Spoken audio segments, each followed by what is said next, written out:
말씀을 우리 사랑하는 성도들과 함께 나누고 있습니다. 우리가 지난주에 이제 잠깐 말씀드렸지만 이 창세기 1장은요, 천지 창조에 대한 이야기를 다루고 있습니다. 근데 이 천지 창조는 이를테면 분석적이거나 뭐 그 내용들을 과학적으로 설명한 그런 내용들은 아닙니다. 우리가 합창곡을 들을 때 그 합창곡을 들을 수 있는 여러 가지 방법들이 있어요. 그러니까 어떤 사람들은 T 성향이라고 하죠. 요즘 이 MBTI로 표현하면 T 성향을 갖고 있는 분석적인 사람들은요, 합창곡을 들을 때도 그냥 듣지 않아요. 이 사람들은 합창곡을 들을 때에도 박자가 어떤지, 리듬이 어떤지, 음계가 어떤지 그 곡을요 하나하나 분석하고 이해하고 그것을 그대로 받아들이는 사람들도 있을 수 있습니다. 이런 것들을 어떤 학술적으로 연구할 수도 있다는 거예요. 그런데 그것은 아마도 이 합창곡을 통해서 감동을 얻는 가장 좋은 방법은 아닐 거예요.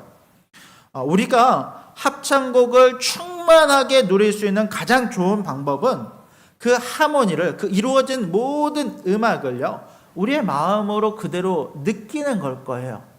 그 합창을 구성하고 있는 사람들의 소리, 오늘 우리 성가대가 찬양하듯이 남자의 소리와 여자의 소리가 함께 하모니를 이루고 또 그 목소리가 충만하게 여러 리듬과 음계들을 통해서 우리 가운데 전달되어지는 그 은혜를, 그 감동을 느끼는 것, 그것이 우리가 합창곡을 누릴 수 있는 가장 좋은 방법이 아닐까라는 생각을 해봅니다.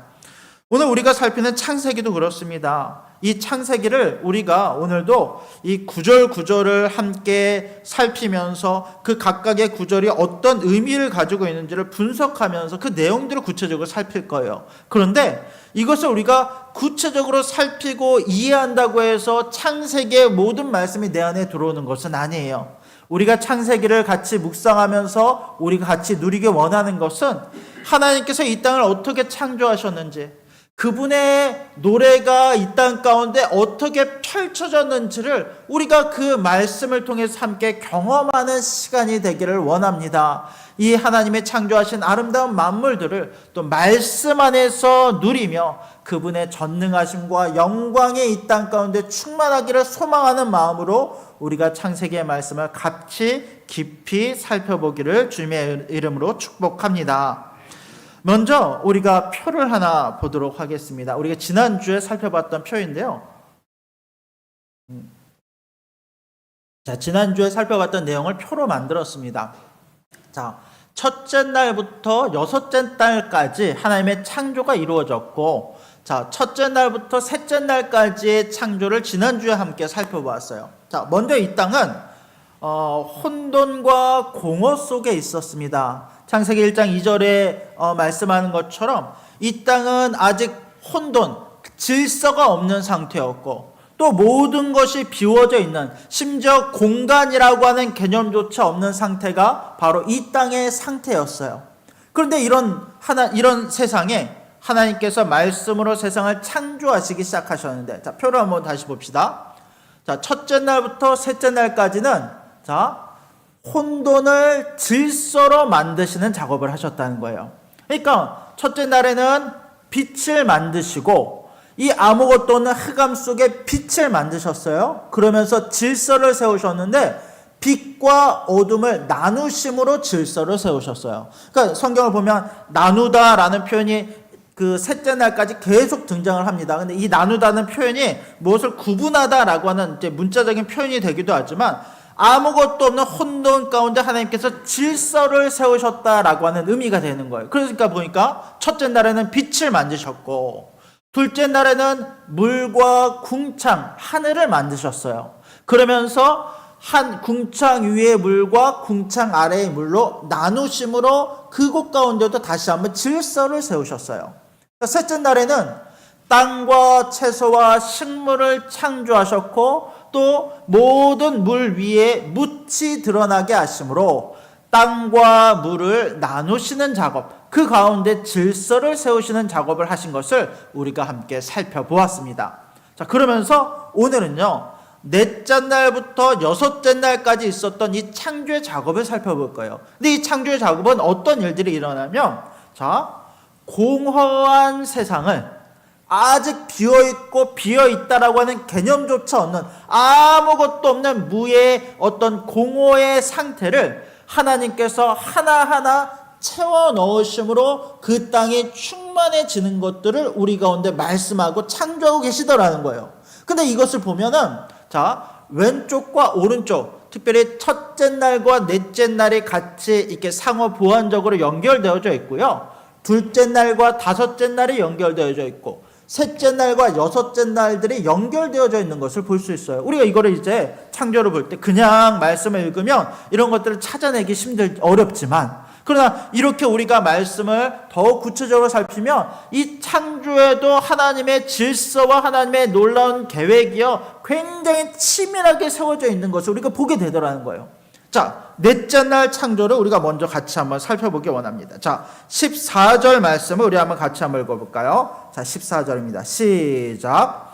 하나님이 이르시되 하늘의 궁창에 광명체들이 있어 낮과 밤을 나뉘게 하시고 그것들로 징조와 계절과 날과 해를 이루게 하라. 자, 넷째 날 만드시는 것이 무엇을 만드셨습니까?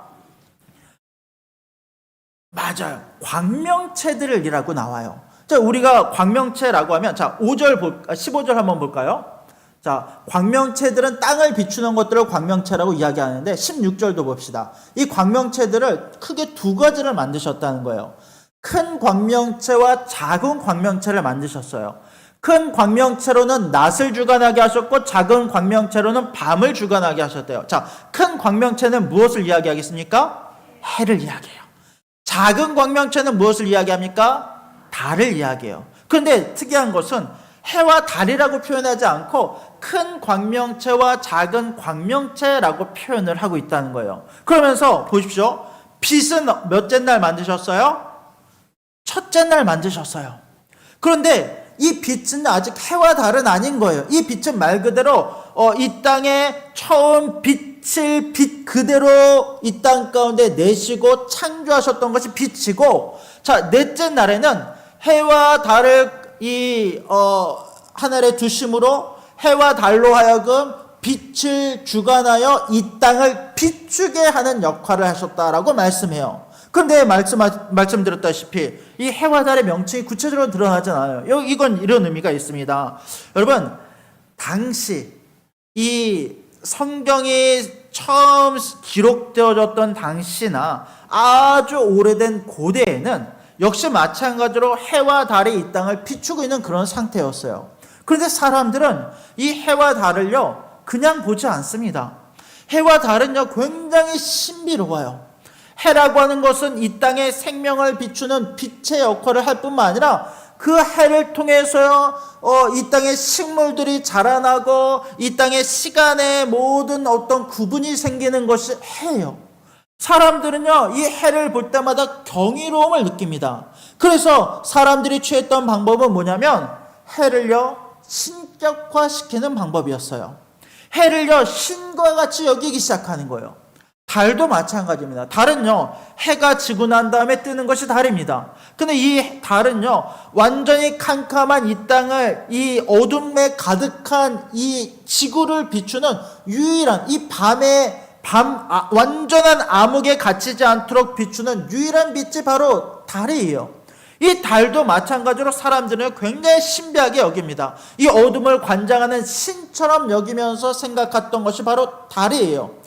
옛날 사람들은요 잘 알지 못했어도 이 달이 너무 신기하기 때문에 우리나라 사람들도 그렇습니다만 물 그릇을 하나 떠다 놓고 달에게 비는 거예요. 달아 달아 하면서 우리 가운데 소원이 있거나 마음에 어떤 마음이 들 때마다 그 달에게 소원을 빚는 것이 바로 과거 고대 사람들의 모습이었다는 거예요. 그래서 성경은 분명하게 밝혀요. 이 해와 달이 신이 아니라 이 모든 것이 하나님의 피조물이며 창조물임을 명확하게 선언하고 있다라는 것입니다. 이 모든 것들은 하나님께서 질서 가운데 이 땅을 관장하게 하는 하나의 피조물, 그 질서 속에 돌아가는 유기체이지 그것 자체가 신이 아니다라고 말씀하고 있다는 거예요. 여러분, 별도 마찬가지입니다. 계속해서 나오는 말들이 별들이라고 하는 표현들이 등장하는데요. 고대 사람들은 별을 보면서 무슨 생각을 합니까? 세상에 수많은 별들이 반짝반짝반짝 빛나요. 그 별들을 보면서 여러 가지 그림을 그리기 시작했어요. 신들의 모양을 거기서 찾아냈고요. 그것을 통해서 우리 가운데 어떤 점을 치거나 신비로운 일들을 해석하는 데 별자리들을 사용했습니다. 그러나 오늘 말씀에 명확하게 말하는 거예요. 이 별들 역시 하나님의 하나의 피조물에 불과하다. 하나님이 세우신 하나의 이 땅의 사람들을 위해 존재하는 하나님의 창조물 중에 하나다라고 명확하게 밝히고 있다라는 것입니다. 이 모든 것들을 하나님은 넷째 날 만드십니다.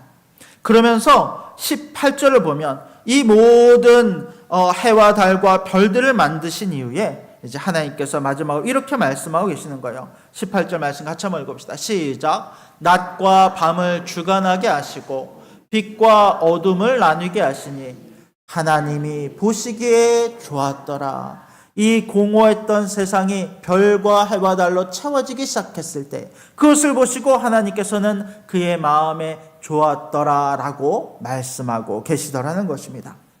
자, 그리고 나서 이제 다섯째 날이 되기 시작했습니다. 자, 다섯째 날입니다. 20절과 21절의 말씀을 우리 같이 한번 읽어봅시다. 시작. 하나님이 이르시되 물들은 생물을 번성하게 하라.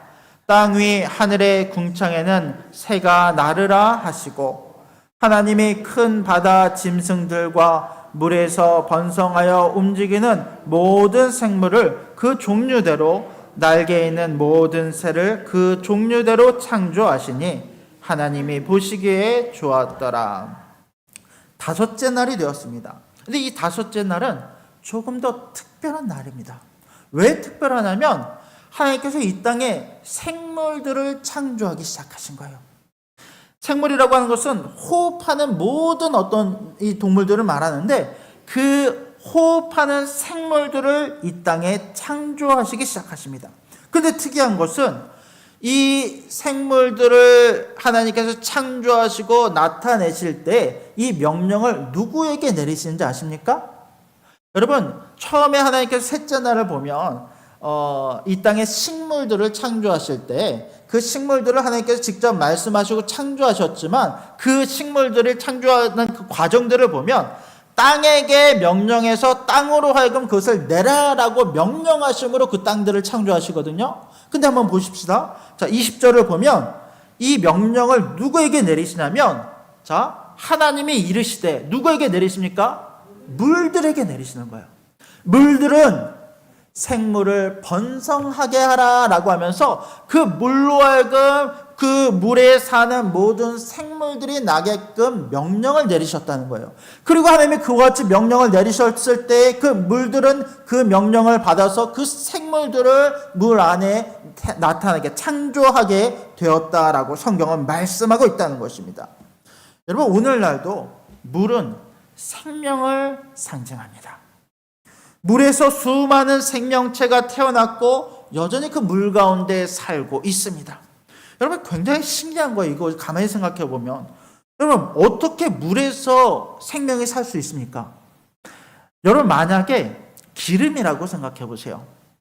기름을 하나님이 이렇게 두시고 그 기름에서 생물이 살게 명령을 내리신다라고 한다면 그 기름에 생명이 살 수 있을까요? 물론 하나님이 그렇게 명령하셨다면 그렇게 있겠죠. 될 수 있겠지만 그러나 일반적으로 우리가 생각할 때 기름은요, 생명이 살 수 없는 공간이에요. 그런데 물은 달라요. 똑같은 액체인데 물에는 하나님께서 생명이 살 수 있는 여러 조건들을 주시고 그 안에 생명이 살게끔 하셨다는 거예요.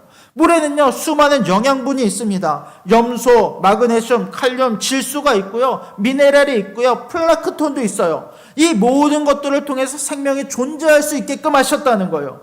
특별히 성경은요, 이 물속의 생물을 좀 더 구체적으로 보면 두 가지로 구분을 합니다. 먼저는 큰 바다 생물들을 만드시고 또 두 번째로 움직이는 모든 생물들을 만드세요. 큰 바다 생물들은 어떤 것을 이야기하겠어요? 큰 동물들, 고래나 상어나 어떤 짐승들을 만드시고, 그 다음에 작은 생물들, 물에서 번성하여 움직이는 모든 생물들, 작은 물고기들로부터 해서 갯벌에서 생존하는 모든 생명체, 뽀락뽀락 그 공기를 내부면서 갯벌에서 생존하는 그런 어떤 생명체들까지도 이 다섯째 날 하나님이 창조하셨다라고 말씀하세요. 근데 이 창조하실 때 그 종류대로 창조하셨다. 이건 뭐냐면 한 가지 종류가 아니라 여러 가지 종류들을 하나님이 보시기에 좋은 대로 창조하셨습니다. 또 보시면 날개 있는 모든 새들을 그 종류대로 창조하시고 말씀하시기를, 자, 하나님이 보시기에 좋았더라라고 하면서 그 모든 공간이 채워지고 충만한 것을 보며 하나님이 기뻐하셨다라고 성경은 말씀하고 있습니다. 그런데 여기서 특별한 게 하나 있어요. 다섯째 날 이 모든 생물들을 창조하시면서 특별한 일들을 그 가운데 행하셨는데, 자, 22절 말씀을 같이 한번 읽어볼까요? 22절입니다. 시작. 하나님이 그들에게 복을 주시며 이르시되 생육하고 번성하여 여러 바닷물에 충만하라, 새들도 땅에 번성하라 하시니라. 자, 하나님이 복을 주셨다는 거예요. 근데 복을 주실 때 사람에게만 복을 주신 것이 아니라 모든 동물들 가운데, 모든 이 바다 생물과 하늘에 나는 새들 가운데도 하나님이 복을 주셨다는 거예요. 그러면서 이 복에 대해서 설명하기를 그 모든 생물들이 이 땅에 생육하고 번성하여 충만해지는 복이 그 피조물들 가운데도 주어졌음을 여러분 우리가 말씀을 통해서 볼 수 있게 되더라는 것입니다. 자, 그러면서 이 번성하는 복에 대해서는 이제 우리가 여섯째 날을 살펴보면서 다시 한번 다루도록 하겠습니다. 자, 여섯째 날이 되었습니다. 이제 하나님께서 조금 더 이 땅을 충만하시기 위해서 중요한 것들을 더 창조하시기 시작합니다. 이 창조의 질서를 보면요, 하나하나 생물이 살아가는 데 필요한 모든 것들을 차례대로 창조하시면서 드디어 여섯째 날이 되셨을 때, 대망의 여섯째 날에 하나님께서 이 땅을 충만하게 생육하며 번성하며 살아갈 모든 짐승들과 사람들을 창조하시기 시작하셨다는 거예요. 자, 24절 말씀을 같이 한번 읽읍시다. 24절, 25절입니다. 시작.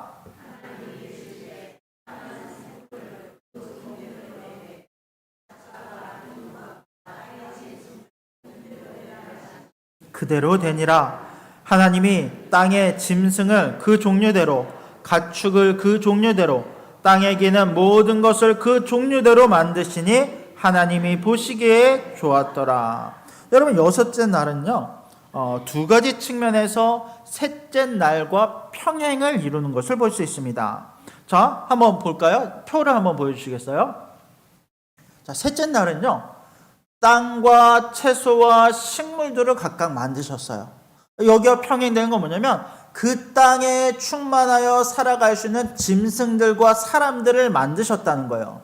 그럼 또 하나 평행을 이루고 있는 것은 뭐냐면 먹을 것에 대한 것인데, 자, 셋째 날 창조하셨던 것은 채소와 식물들을 창조하셨는데, 여섯째 날 창조된 짐승들과 사람들이 그 채소와 식물을 먹을 수 있게끔 모든 것을 준비하시고 그 공간을 하나님께서 채우심으로 이 창조가 여섯째 날을 통해서 완성되어져 가는 것을 볼 수 있게 되더라는 것입니다.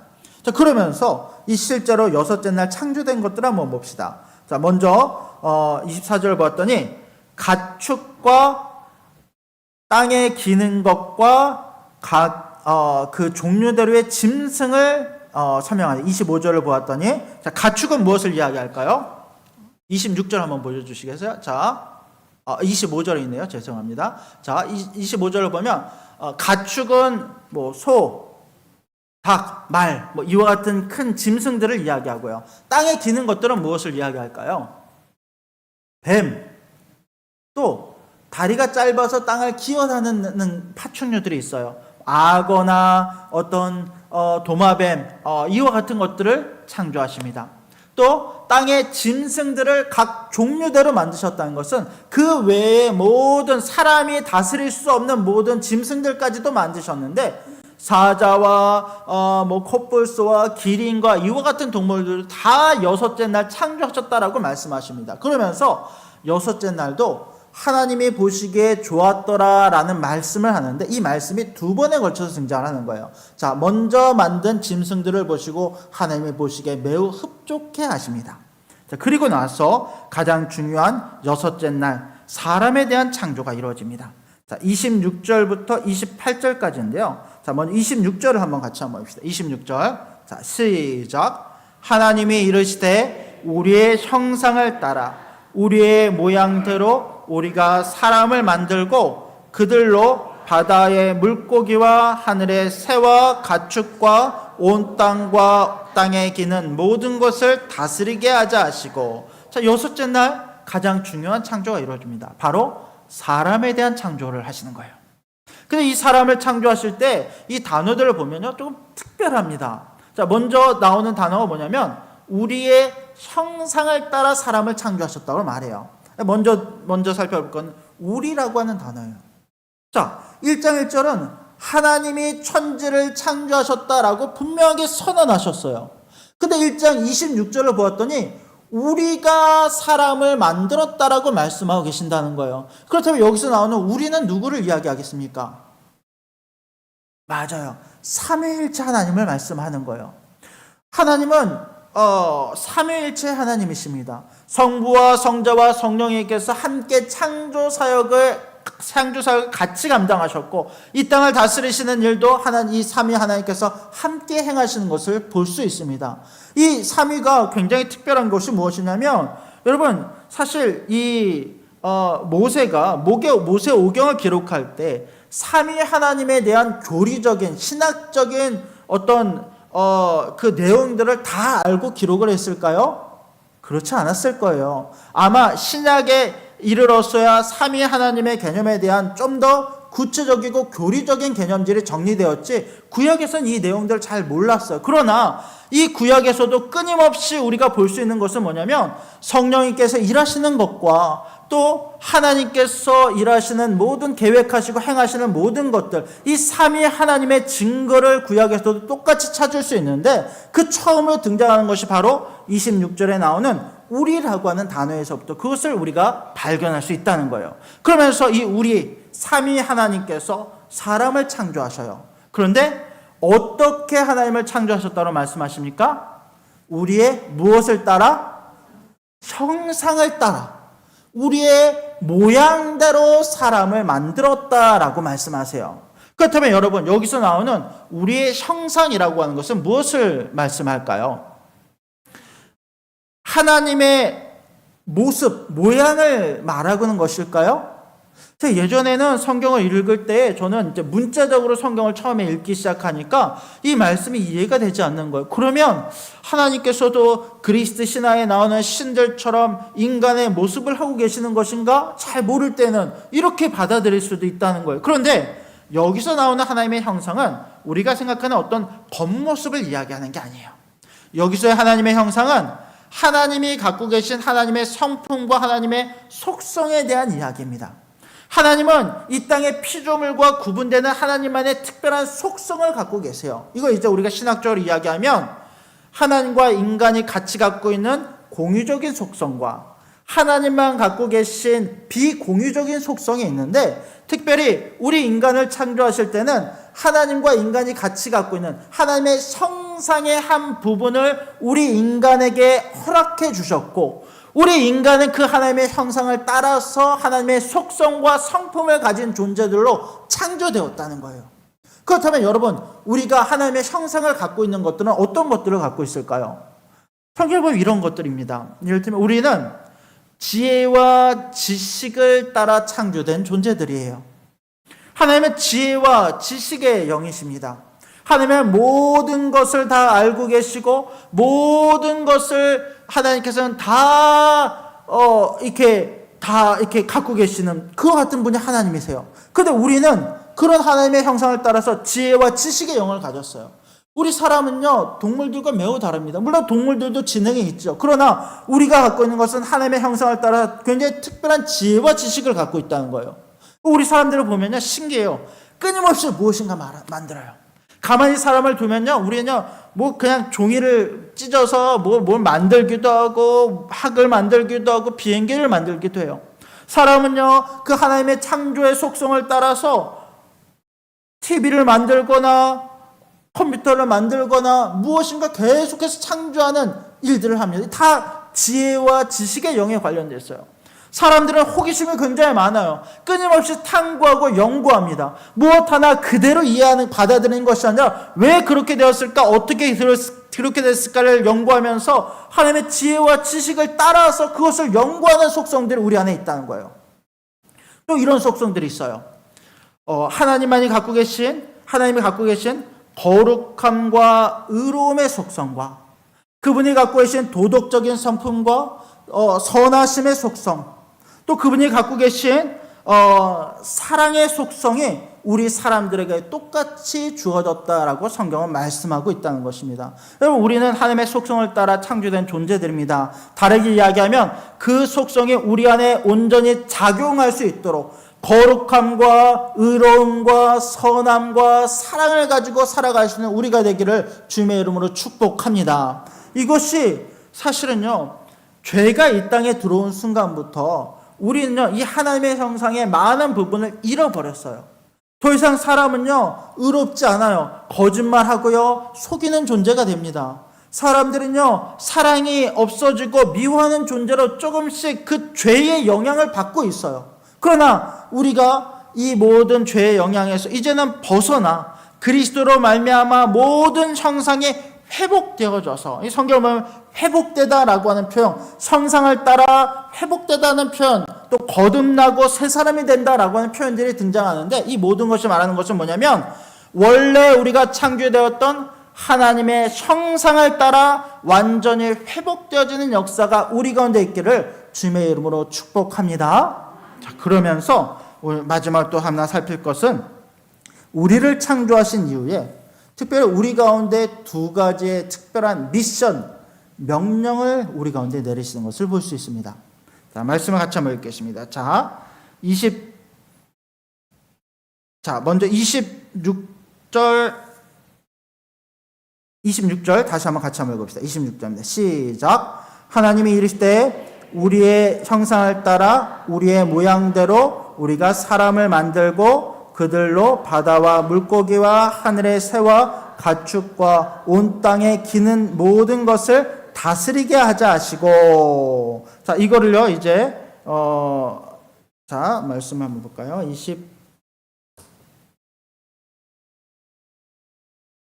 28절입니다. 28절 말씀 같이 한번 읽겠습니다. 시작. 하나님이 그들에게 복을 주시며 하나님이 그들에게 이르시되 생육하고 번성하여 땅에 충만하라. 땅을 정복하라. 바다의 물고기와 하늘의 새와 땅에 움직이는 모든 생물을 다스리라 하시니라. 두 가지 명령을 주세요. 하나는 뭐냐면 복을 주시면서 이 복이 우리 가운데 사명이 되는 건데, 이 복을 주시면서 생육하고 번성하여 땅에 충만하라 라고 하는 명령을 우리 가운데 주신 줄로 믿으시기 바랍니다. 여러분, 우리는 생육해야 돼요. 번성해야 돼요. 땅에 충만해야 돼요. 오늘날 가장 큰 문제가 뭡니까? 저출산. 아이를 낳지 않아요. 이게 근데 우리가 한번 이제 제가 청년과 그런 상담을 좀 한 적이 있어요. 자기가 결혼하면 자기는 아이를 낳지 않을 거래요. 왜냐면 내 부모님께서 얼마나 힘들게 살아오셨는지를 알기 때문에 거기에 대한 이 상처가 있어서 자기는 자녀를 낳지 않고 그냥 이제 남편과 이제 오손도손 이렇게 행복하게 사는 것이 소망이다라고 이야기를 하더라고요. 근데 사실 그 이야기를 듣고 그 청년한테 그렇게 이야기를 했어요. 물론 우리가 세상이 추구하는 가치와 세상이 생각하는 어떤 그 옳고 그름의 어떤 영역들이 있어요. 그러니까 예를 들면 목사님이 우리들은 아이를 많이 낳아야 돼. 생명을 잉태하고 또 잉태한 생명을 지우지 않고 그 생명을 기르는 것이 맞아라고 이야기를 하면 젊은 친구들 같은 경우는 아마 이렇게 생각할지도 모르겠어요. 아니, 왜 목사님께서 우리 개인적인 것들까지 이렇게 이야기하시지? 왜 목사님이 이런 것들, 우리의 자유와 인권이 있는데 이와 같은 것들 이렇게 말씀하시지라고 생각하는 경우들도 있습니다만, 그렇지 않아요. 우리는 어떤 세상의 가치가 아니라 하나님의 가치와 기준을 가지고 이 땅을 살아가는 사람들이에요. 근데 하나님께서 우리 가운데 주신 최초의 명령은 무엇이냐면 생육하고 번성하여 이 땅에 충만해지는 축복과 더불어 명령을 우리 가운데 내리신 줄로 여러분 믿으시기 바랍니다. 우리는 자녀를 낳고요, 그 자녀를 기르면서 하나님의 사랑을 깨닫고 또 이 땅에 충만하게 될 의무와 책임이 우리 가운데 있다라는 것입니다. 물론 그렇다고 해서요, 여러분 성도님들 가끔 이제 우리가 그런 경우들이 있어요. 젊은 부부들 보면서 하나님이 이렇게 명령하셨잖아, 자녀 더 낳아야지, 둘째 낳고 셋째 낳고 넷째 낳아야지, 이야기를 이렇게 하시는 경우도 있습니다만 그렇게 하지 마시고 우리 젊은 이제 신혼 부부들이 먼저 그렇게 생각할 수 있도록 여러분 기도해 주시고 응원해 주시기를 다시 한번 부탁을 드립니다. 이렇게 이야기를 하시면 젊은 분들 상처받으니까 그런 것들 우리가 좀 조심할 수 있었으면 좋겠습니다. 두 번째 명령은 이거예요. 자, 이런 명령을 주시는 거예요. 땅을 정복하고 바다의 물고기와 하늘의 새와 땅에 움직이는 모든 생물을 다스리라라고 하는 명령을 주십니다. 두 번째 명령은 정복하고 다스리라는 거예요. 굉장히 공격적입니다. 실제로 이 단어들이 사용되어지는 걸 보면요, 그 땅을 차지하기 위해서 때로는 힘있고 권력있고 모든 것을 강권해서 모든 것을 정복하라라고 하는 의미가 그 안에 담겨져 있는 것을 볼 수 있어요. 근데 이 구절을요, 그렇기 때문에 어떤 경우에는 잘못 해석을 하면 어떻게 받아들이냐면 어떤 목사님들은 그렇게 이야기하기도 해요. 우리가 땅을 정복하라라고 하셨으니 우리가 힘을 길러서 다른 땅을 정복하고 우리 마음대로 다스리고 이 땅의 모든 것들 우리 마음대로 다 해도 된다라고 이야기하는 사람들도 있어요. 근데 성경이 그와 같은 이야기를 하고 있는 것입니까? 아니에요.